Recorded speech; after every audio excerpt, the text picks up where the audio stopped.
Genesis 1. Una, nang pasimula ay nilikha ng Diyos ang langit at ang lupa. Pangalawa, at ang lupa ay walang anyo at walang laman, at ang kadiliman ay sumasa ibabaw ng kalaliman, at ang Espiritu ng Diyos ay sumasa ibabaw ng tubig. Pangatlo, at sinabi ng Diyos magkaroon ng liwanag, at nagkaroon ng liwanag. Pang-apat, at nakita ng Diyos ang liwanag na mabuti, at inihiwalay ng Diyos ang liwanag sa kadiliman. Panglima, at tinawag ng Diyos ang liwanag na araw, at tinawag niya ang kadiliman na gabi, at nagkahapon at nagkaumaga ang unang araw. Pang-anim, at sinabi ng Diyos, magkaroon ng isang kalawakan sa gitna ng tubig at mahiwalay ang tubig sa kapwa tubig. Pang-pito, at ginawa ng Diyos ang kalawakan, at inihiwalay ang tubig na nasa ilalim ng kalawakan sa tubig na nasa itaas ng kalawakan, at nagkagayon. 8, at tinawag ng Diyos ang kalawakan na langit, at nagkahapon at nagkaumaga ang ikalawang araw. Pang-siyam, sinabi ng Diyos, mapisa ng tubig na nasa silong ng langit sa isang dako, at lumitaw ang katuyuan at nagkagayon.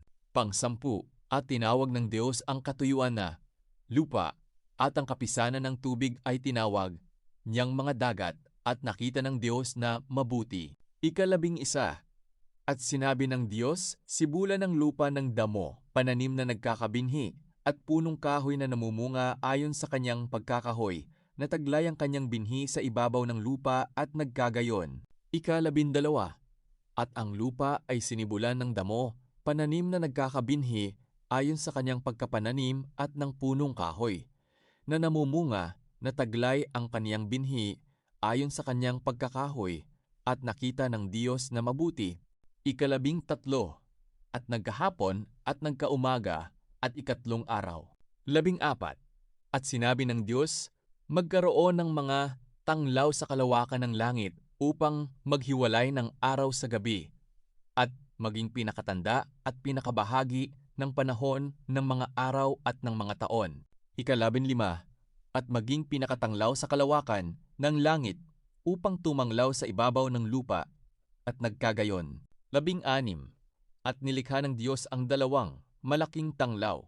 Ang malaking tanglaw ay upang magpuno sa araw, at ang maliit na tanglaw ay upang magpuno sa gabi. Nilikha rin niya ang mga bituin. 17, at mga inilagay ng Diyos sa kalawakan ng langit upang tumanglaw sa ibabaw ng lupa. 18, at upang magpuno sa araw at sa gabi, at upang maghiwalay ng liwanag sa kadiliman, at nakita ng Diyos na mabuti. 19, at nagkahapon at nagkaumaga ang ika-4 na araw. 20, at sinabi ng Diyos, bukalan ng sagana ang tubig ng mga gumagala na kinapal na may buhay, at magsilipad ang mga ibon sa itaas ng lupa sa luwal na kalawakan ng himpapawid. 21, at nilikha ng Diyos ang malalaking hayop sa dagat at ang bawat may buhay na kinapal na gumagalaw na ibinukal na sagana ng tubig ayon sa kanikanyang uri, at ang lahat na may pakpak na ibon ayon sa kanikanyang uri, at nakita ng Diyos na mabuti. 22, at mga binasbasa ng Diyos na sinabi, kayo'y magpalaanakin at magpakarami, at inyong punuin ang tubig sa mga dagat at magpakarami ang mga ibon sa lupa. 23, at nagkahapon at nagkaumaga ang ikalimang araw. 24, at sinabi ng Diyos, bukalan ng lupa ng mga may buhay na kinapal, ayon sa kanikanyang uri ng hayop at ng mga kinapal na umuusad, at ng mga ganid sa lupa, ayon sa kanikanyang uri, at nagkagayon. 25, at nilikha ng Diyos ang ganid sa lupa ayon sa kaniyang uri, at ang hayop ayon sa kaniyang uri, at ang bawat umuusad sa ibabaw ng lupa ayon sa kanikaniyang uri, at nakita ng Diyos na mabuti. 26, at sinabi ng Diyos, lalangin natin ang tao sa ating larawan, ayon sa ating wangis, at magkaroon sila ng kapangyarihan sa mga isda sa dagat, at sa mga ibon sa himpapawid, at sa mga hayop, at sa buong lupa, at sa bawat umuusad na nagsisiusad sa ibabaw ng lupa.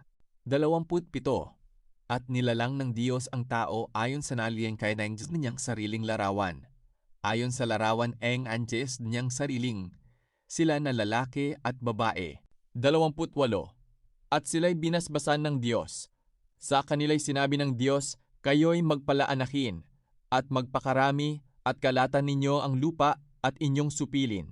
At magkaroon kayo ng kapangyarihan sa mga isda sa dagat at sa mga ibon sa himpapawid at sa bawat hayop na gumagalaw sa ibabaw ng lupa. 29. At sinabi ng Diyos, narito, ibinigay ko sa inyo ang bawat pananim na nagkakabinhi na nasa ibabaw ng balat ng lupa at ang bawat punong kahoy na may bunga ng punong kahoy na nagkakabinhi. Sa inyo'y magiging pagkain. 30. Sa mafra-hayop sa lupa at sa mafra-ibon sa himpapawid at sa mafra nagsisiusad sa ibabaw ng lupa na may buhay ay ibinigay ko ang lahat na pananim na sariwa ng pinakapagkain at nagkagayon. 31. At nakita ng Diyos ang lahat ng kanyang nilikha at narito napakabuti at nagkahapon at nagkaumaga ang ika-6 na araw.